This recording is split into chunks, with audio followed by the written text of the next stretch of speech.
हे student, आज Ritesh sir आप सभी के सामने फिर से उपस्थित हैं एक नई ऊर्जा के साथ, एक नए दोस्त के साथ, कुछ पढ़ाने के लिए, कुछ सिखाने के लिए। मेरा इंट्रोडक्शन काफी सिंपल है। मैं एक फिजिक्स टीचर हूँ। मैं जेईई और नीट के प्रिपरेशन करने वाला स्टूडेंट को ऑनलाइन तरीके से हेल्प करता हूँ।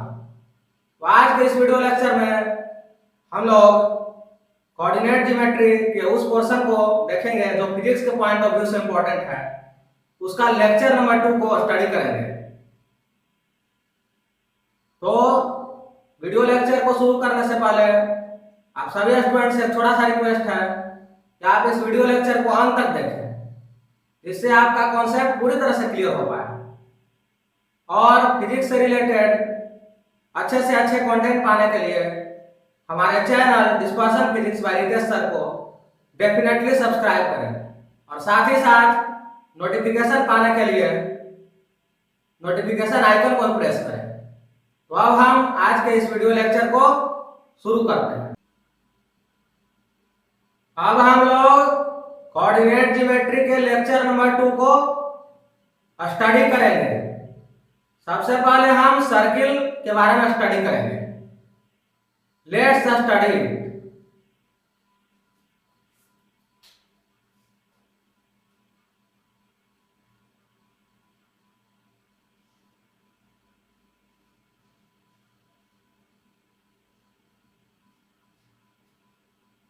सबसे पहले क्वेश्चन अराइज होता है कि सर्किल क्या होता है। ऐसे आप लोअर क्लासेस में भी इस चीज के बारे में पढ़ चुके हैं, लेकिन यहाँ मैं फिर से एक बार डिफिनेशन बता देता हूँ। सर्किल जो है लोकस ऑफ पॉइंट्स होता है जो कि इस प्रकार से मूव करता है जिसका जो डिस्टेंस है फिक्स पॉइंट से ऑलवेज कांस्टेंट रहता है। मतलब क्या हुआ?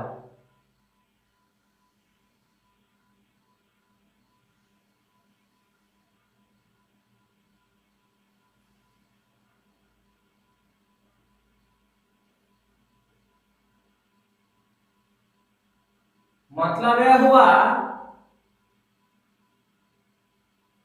कि मान लीजिए कि एक फिक्स पॉइंट है O, ठीक है, और एक पॉइंट इस प्रकार से मूव करना शुरू किया।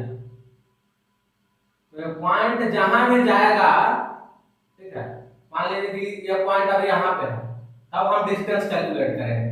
फिर ये पॉइंट यहाँ पे आएगा, तब डिस्टेंस कैलकुलेट करेंगे। कहीं भी ये पॉइंट मूव करेगा तो उस पॉइंट का जो डिस्टेंस है इस फिक्स पॉइंट से ऑलवेज कांस्टेंट रहता है। यही सर्किल का डिफिनेशन है। डिफिनेशन आपको नोट्स में अच्छे से मिल जाएगा, इसलिए यहाँ डिफिनेशन को मैं नहीं लिखूंगा, यानी कि लैंग्वेज पार्ट को नहीं लिखूंगा। तो इसमें जो O होता है इसके बारे में जानते होंगे, फिर से मैं बता देता हूँ। O क्या होता है? O is the centre of circle. और जो एक डिस्टेंस होता है इसको हम बोल रहे हैं कांस्टेंट रहता है। ये होता है क्या चीज? रेडियस। इसको P मान लीजिए। O P equal to what? R। और R क्या है? Radius of the circle. तो बस इसमें यही 2 पॉइंट काफी ही इंपॉर्टेंट था। अब हम लोग सर्किल में पढ़ेंगे कि जो सर्किल को अलग अलग इक्वेशन के थ्रू कैसे रिप्रेजेंट किया जाता है, उसी के बारे में हम लोग स्टडी करेंगे। तो हम लोग करते हैं।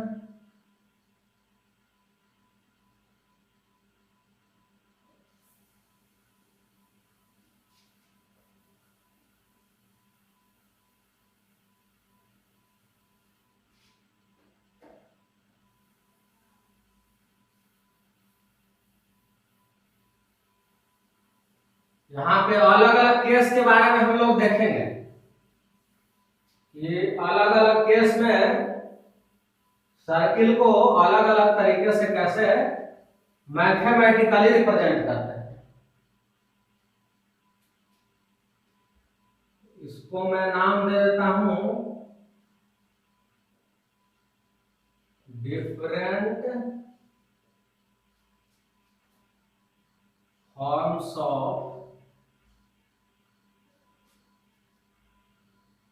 डिफरेंट फॉर्म्स ऑफ क्या इक्वेशन दे दीजिए, different form of equation representing circle,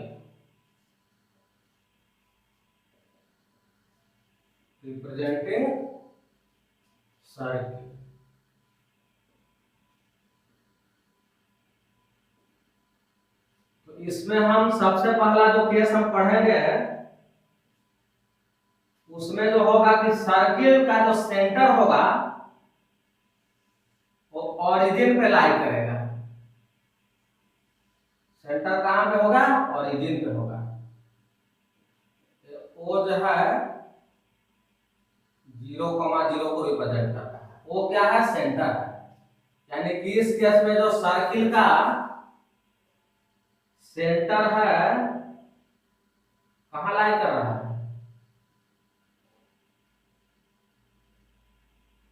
circle का जो सेंटर है ओरिजिन पे लाई करता है। और आर जो हो गया रेडियस ऑफ द सर्किल। तो सिंपली हम इक्वेशन लिख देते हैं, x, y मान लीजिए कि सर्किल पे क्या है, कोई पॉइंट लोकेटेड है उसी का। तो हम इसके डिराइवेशन पर नहीं जाएंगे उतना, बट डायरेक्टली इक्वेशन पे हम लोग फोकस करेंगे। तो इक्वेशन हम लोग देखेंगे तो हो जाएगा इसका x square plus y square equal to r square. x और y और r इस सब के बारे में हम लोग क्या करते हैं, जानते हैं। अच्छा,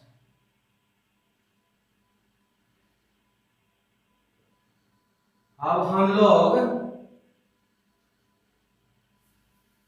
केस बी, यहाँ पे जो है थोड़ा थोड़ा बस अंतर करना है और हमारा एक केस नया बन जाएगा।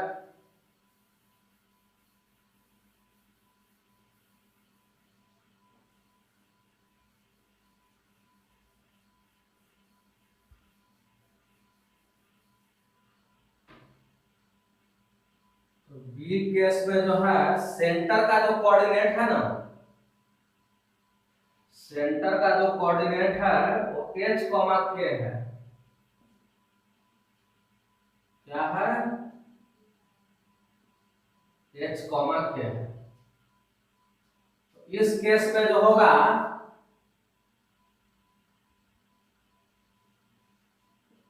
Equation of circle x minus h का whole square y minus k का whole square equal to r square. x, y, h, k, r सभी चीज के बारे में हम लोग जानते हैं।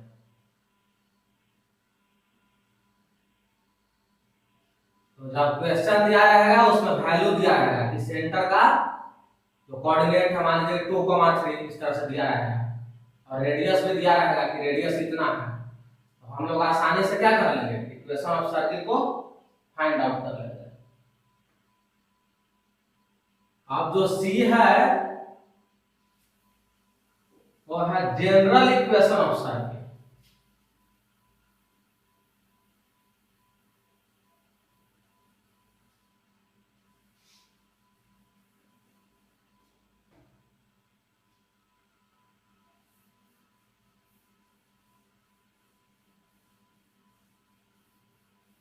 जनरल इक्वेशन ऑफ सर्किल है, इसको हम लोग को क्या करना है, स्टडी करना है।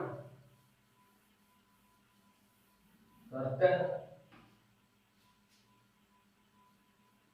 सी में है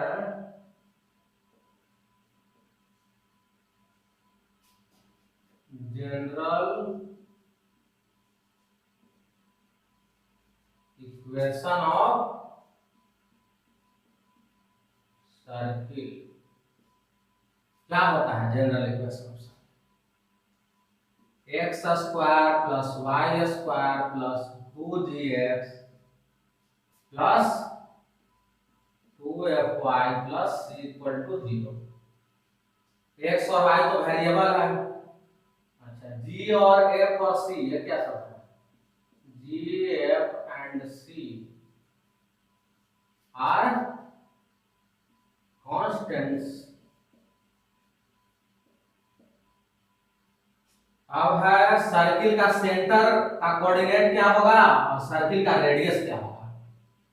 तो बस यही दो इंपॉर्टेंट रहता है, तो पहले हम सेंटर पे फोकस करेंगे।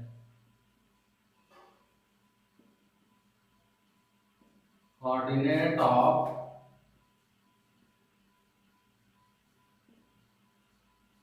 सेंटर ऑफ व्हाट सर्किल, ये आपका हो जाएगा -g, माइनस। अब रेडियस, तो रेडियस को इधर लिख देते हैं।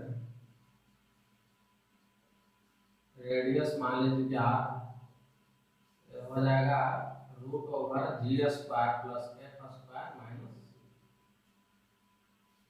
तो हमने general form of equation of circle को भी देख लिया, इसमें हर चीज का अलग अलग मीनिंग को भी समझ लिया। और जो दो चीज सबसे ज्यादा इंपॉर्टेंट है कि इस केस में अगर ऐसा इक्वेशन रहेगा तो सेंटर का कोऑर्डिनेट कैसे फाइंड आउट करेंगे, इस चीज को भी हम लोगों ने देख लिया। और फिर सर्किल का रेडियस कैसे फाइंड आउट करेंगे, इस चीज को भी हम लोगों ने देख लिया। अब इसके बाद हम लोगों को पढ़ना है सेकेंड डिग्री इक्वेशन सर्किल को कब रिप्रेजेंट करेगा, इस चीज के बारे में पढ़ेंगे।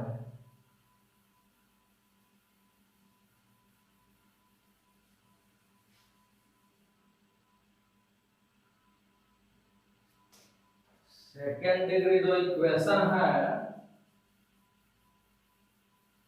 कब सर्किल को रिप्रेजेंट करेगा, इसी चीज के बारे में हम लोग को पढ़ना है। पढ़ते हैं।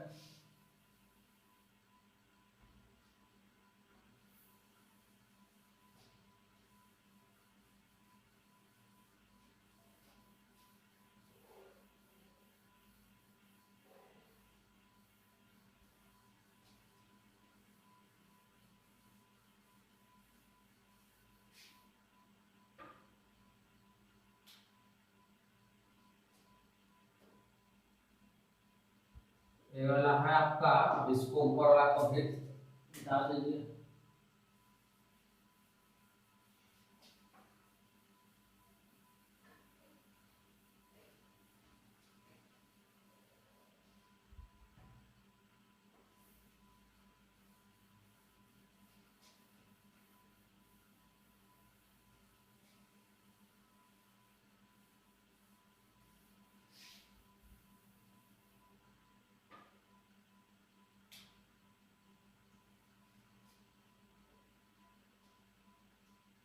तो यहाँ पे हम लोग को पढ़ना है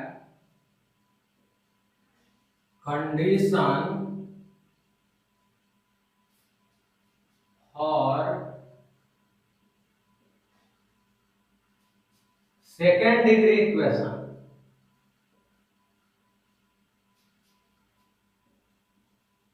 second degree equation in x Y.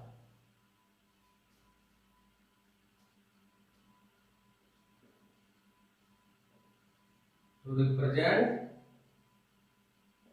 circle।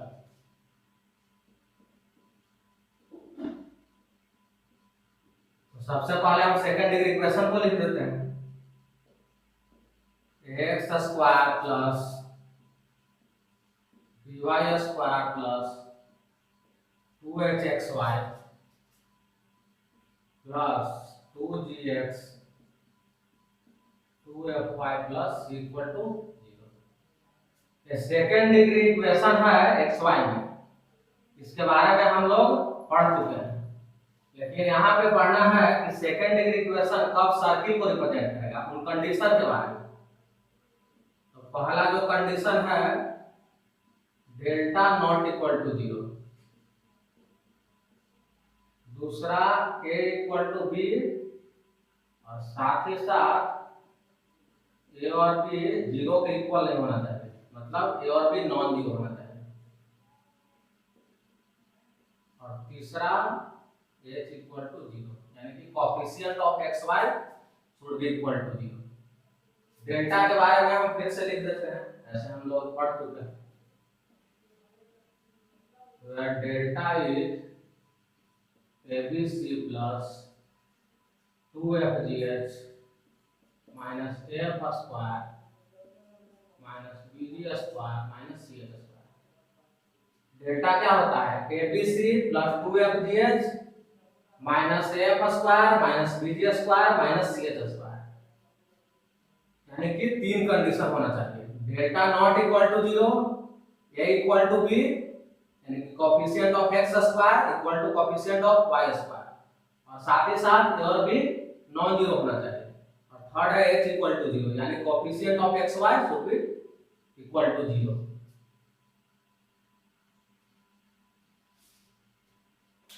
तो इस प्रकार से हम लोगों ने सर्किल के उन सारे पॉइंट को कवर कर लिया जो कि फिजिक्स के पॉइंट ऑफ व्यू से इंपॉर्टेंट है।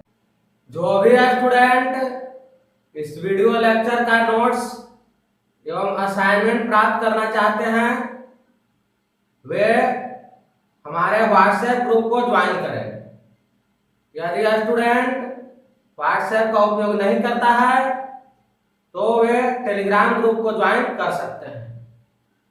मैंने व्हाट्सएप ग्रुप एवं टेलीग्राम ग्रुप के लिंक को डिस्क्रिप्शन बॉक्स में पुट कर रखा है। यदि आपको इस वीडियो लेक्चर से रिलेटेड कोई भी डाउट, जेईई और नीट फिजिक्स से रिलेटेड कोई भी डाउट आपके दिमाग में आ रहा हो तो आप सबसे पहले व्हाट्सएप या टेलीग्राम ग्रुप को ज्वाइन करें और अपने डाउट को पोस्ट करें। अब हम लोग पैराबोला के कॉन्सेप्ट को स्टडी करेंगे। Let's study it.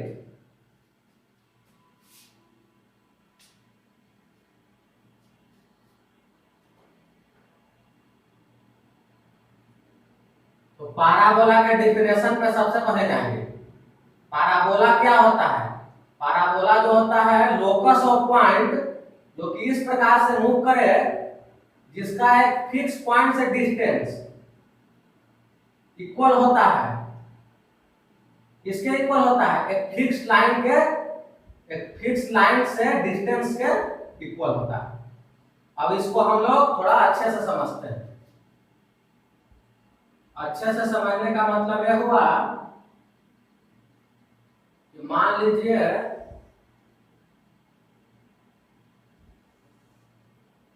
कि ए आपका हो गया पैराबोला और ए आपका हो गया वो फिक्स्ड लाइन, और इसको हम बोल रहे हैं फिक्स्ड पॉइंट।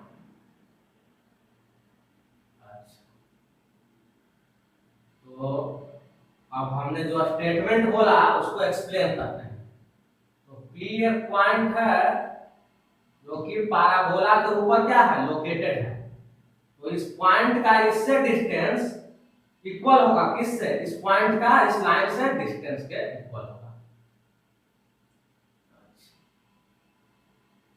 डिस्टेंस का मतलब है कि परपेंडिकुलर डिस्टेंस।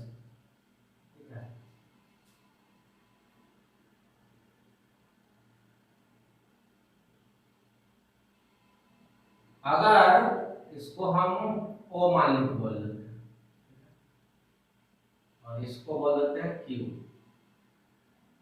यानी कि पैराबोला अगर होगा तो जो OP होगा वो किसके बराबर होगा? PQ के बराबर होना चाहिए। अगर OP जो है PQ के बराबर है तब हम बोलेंगे यह एक पैराबोला को रिप्रेजेंट करता है या पैराबोला के कंडीशन को क्या करता है? जस्टिफाई करता है, फुलफिल करता है, जो भी बोले। तो उस स्टेटमेंट का यही मतलब है। अब जो फिक्स्ड पॉइंट है इसको हम लोग बोलते हैं फोकस। क्या बोलते हैं? फोकस। और जो है फिक्स लाइन है इसको बोलेंगे हम लोग डायरेक्ट्रिक्स। डायरेक्ट्रिक्स ये सिर्फ नाम के लिए है, इस पे आपको ज्यादा सोचना विचारना नहीं। तो इस प्रकार से हम लोगों ने पैराबोला का जो बेसिक डेफिनेशन था वो हम लोगों ने समझ लिया।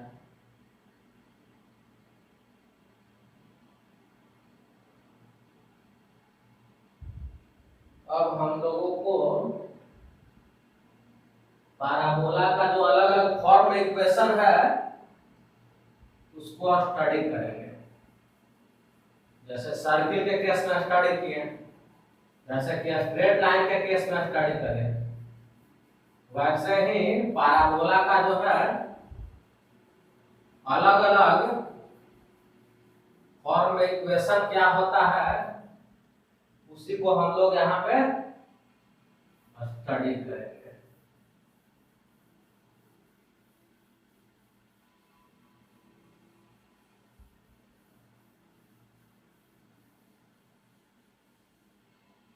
करते हैं स्टडी। तो यहीं से करते हैं। पहला केस में हमको एक फिगर ड्रॉ करना होगा।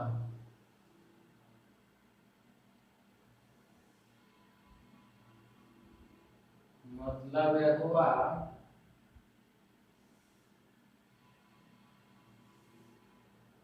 कि आपका जो पैराबोला इस प्रकार से ओरिजिन हो गया, एक्स एक्सिस हो गया, वाई एक्सिस हो गया। तो ये आपका क्या होगा, फोकस हो गया। तो मान लीजिए a, 0 कोऑर्डिनेट है किसका, फोकस का, जो कि फिक्स्ड पॉइंट है। और डायरेक्ट्रिक्स जो होगा इधर हो जाएगा, ये आपका हो गया डायरेक्ट्रिक्स।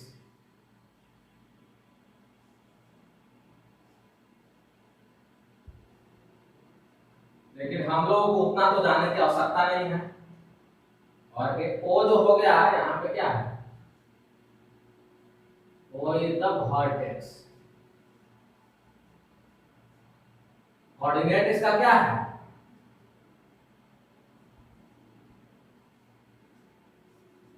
कोऑर्डिनेट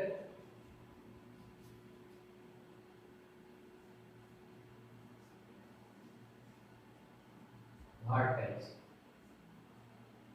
0,0 है, ओरिजिन पे लोकेटेड है। तो डायरेक्ट्रिक्स देख लिए, फोकस देख लिए।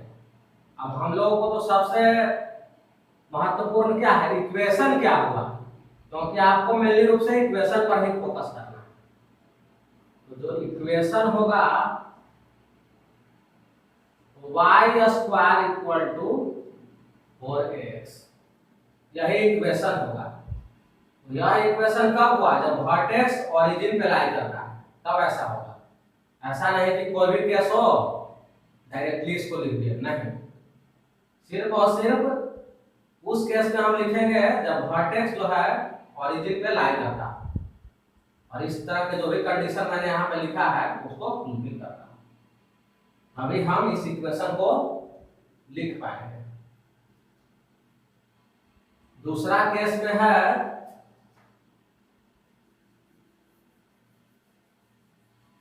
यहाँ पे भी हम लोग देख रहे हैं कि एक्स एक्सिस के अराउंड या अबाउट पैराबोला क्या है, सिमेट्रिक है, मतलब कंप्लीटली फोल्ड कर सकते हैं। एक्स एक्सिस के अबाउट हम इस पैराबोला को जो है ना कंप्लीटली फोल्ड कर सकते हैं, दूसरे के ऊपर ओवरलैप करवा सकते हैं।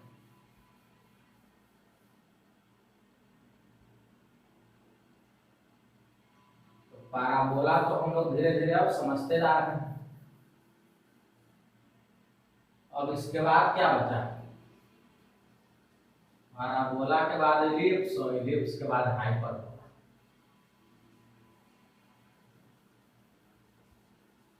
बस यही तो है, एक बार बस पढ़ लीजिए, उसके बाद फिजिक्स बहुत ही आसान लगा। बहुत In fact, every subject is easy, but you have to study it in the systematic way. अगर आप किसी भी सब्जेक्ट को सिस्टमैटिक तरीके से पढ़ते हैं तो आपको काफी वो आसान लगने लगता है, और उसको हम कंटिन्यूअसली भी बोल सकते हैं, सिस्टमैटिक एंड कंटिन्यूअसली। तो दूसरा केस में है जब पैराबोला जो है y एक्सिस के अबाउट सिमेट्रिक है, यानी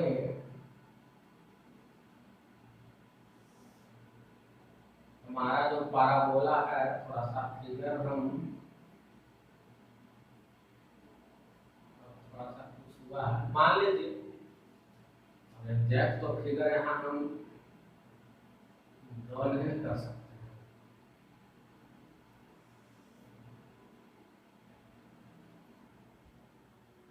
हो गया O x axis y axis. अब यहाँ पे जो फोकस है वो y एक्सिस पे लाई करेगा 0, b,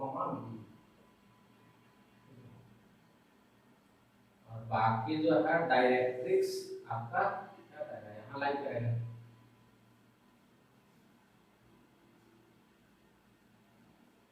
डायरेक्ट्रिक्स यानी कि वर्टेक्स जो है ओरिजिन पे लाई करता हो और जो फोकस हो y एक्सिस पे लाई करता हो, और डायरेक्ट्रिक्स कुछ इस प्रकार से हो। तब हम लोग इक्वेशन क्या लिखेंगे, इक्वेशन होगा x² = 4by। तो ये भी आप हमेशा नहीं लिख सकते हैं, इसको लिखने के लिए एक कंडीशन फुलफिल होना चाहिए, यानी कि वर्टेक्स ओरिजिन पे लाई करना चाहिए, तो फोकस है y एक्सिस पे लाई करना चाहिए, और डायरेक्ट्रिक्स इस प्रकार से होना चाहिए, parallel to the x axis. तो ऐसा कंडीशन अगर रहा तो हम इस इक्वेशन को लिख सकते हैं पैराबोला।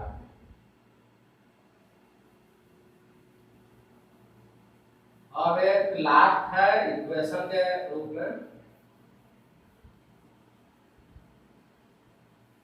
जो कि जनरल फॉर्म है। जनरल फॉर्म हम लोगों ने सर्किल में भी पढ़ा, स्ट्रेट लाइन में भी पढ़ा, और फिर यहाँ भी हम लोग उसी जनरल फॉर्म को पढ़ने जा रहे हैं।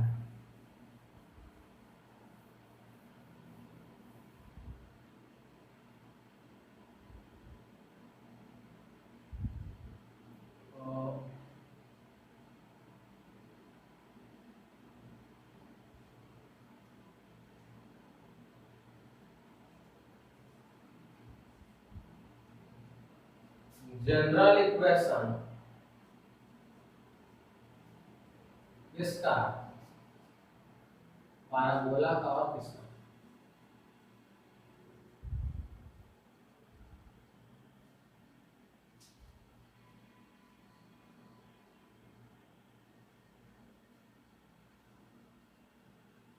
तो जनरल इक्वेशन और जो पैराबोला होता है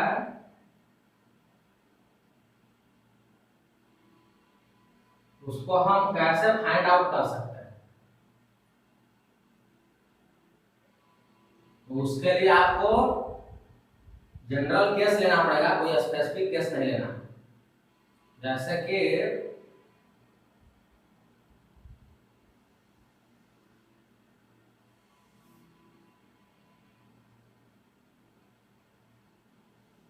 आपने पैराबोला ले लिया इस प्रकार से,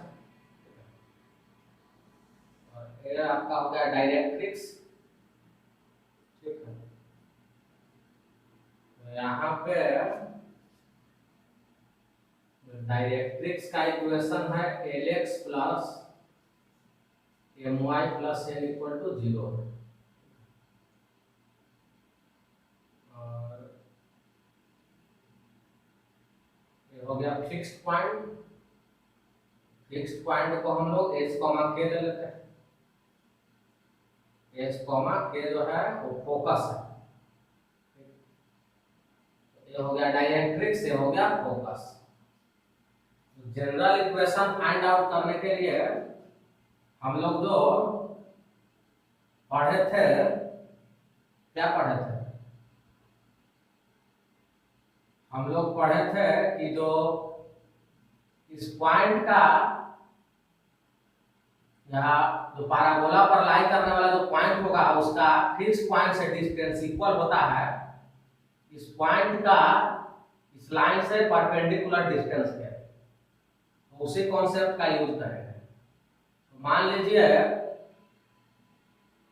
x, y कोई पॉइंट है जो कि पैराबोला पर क्या करता है, लाई करता है, पैराबोला पे लाई करता है, ठीक है। तो इन दोनों के बीच डिस्टेंस क्या हो जाएगा, बहुत ही आसान है, x माइनस h का whole square y minus k का होल स्क्वायर। लेकिन ये आपका क्या होगा, अंडर रूट में होता है ना, तो d मान लेते हैं।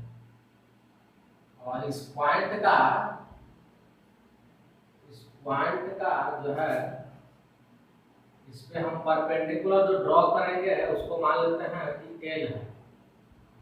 तो हम लोग जो फार्मूला पढ़े थे, ऐसा कीजिए यहाँ x1 फार्मूला जो हम लोग पढ़े थे उसके आधार पे हम यहाँ पे क्या करेंगे, यूज करेंगे। L इक्वल टू हो जाएगा आपका L, यहाँ नहीं दूसरा कुछ मान लीजिए कि तो d डैश मान लीजिए, Lx plus my plus n।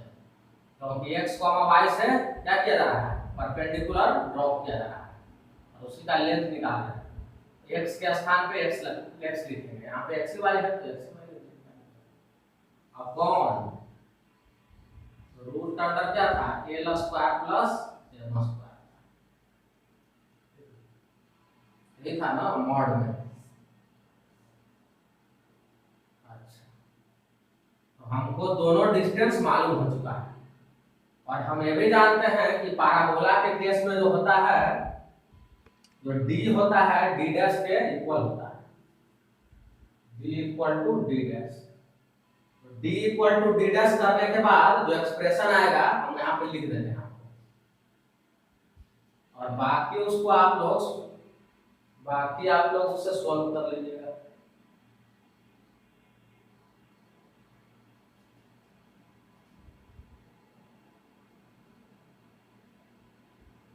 d equal to d dash हम लोगों ने लिख दिया है, ठीक है। ऐसा करते हैं, इसको हम थोड़ा सा मिटा देते हैं।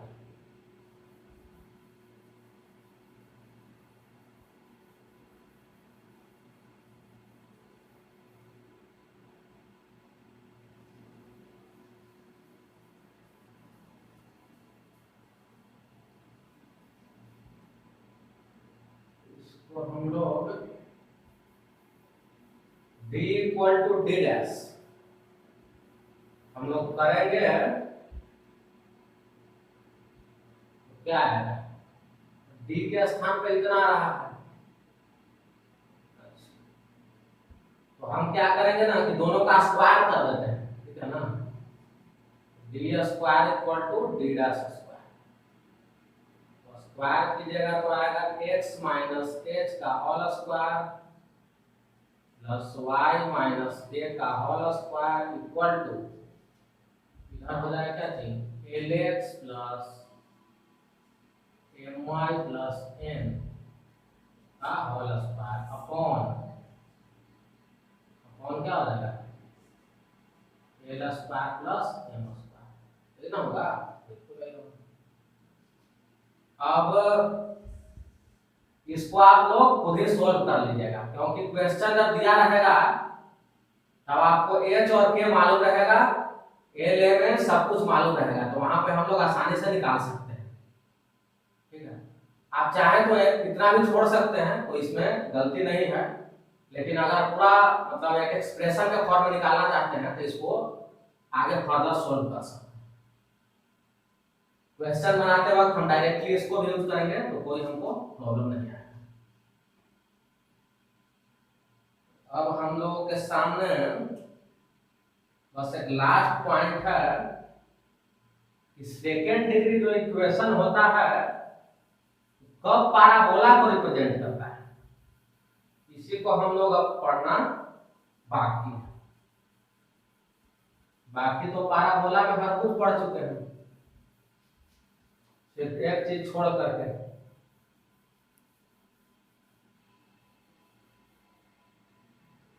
सेकेंड डिग्री इक्वेशन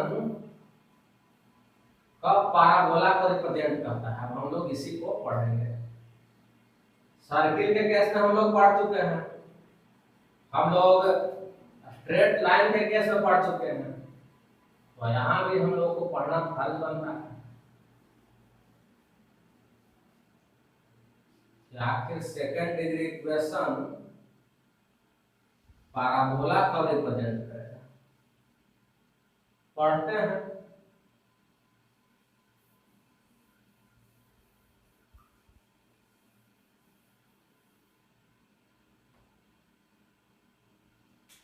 और ये लास्ट पॉइंट,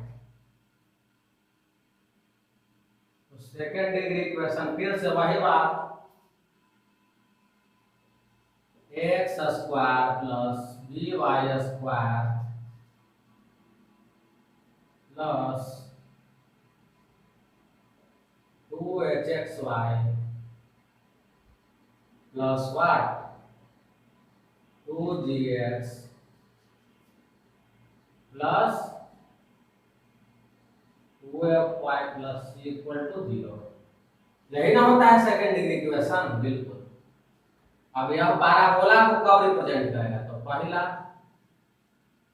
डेल्टा 0 के इक्वल नहीं होना चाहिए, और दूसरा h square equal to a। तो जब इस प्रकार का इक्वेशन आपके सामने रहेगा तो आप यह पता कर सकते हैं कि यह पाराबोला को रिप्रेजेंट करता है कि नहीं करता है। फिर से डेल्टा बराबर मैं लिख देता हूं, where delta equal to what abc plus 2fgh minus af square minus bg square minus ch। इस प्रकार से हम लोगों ने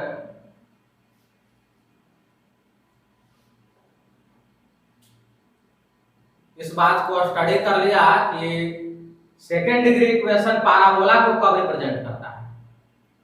अब हम लोग इलिप्स के कॉन्सेप्ट को स्टडी करेंगे।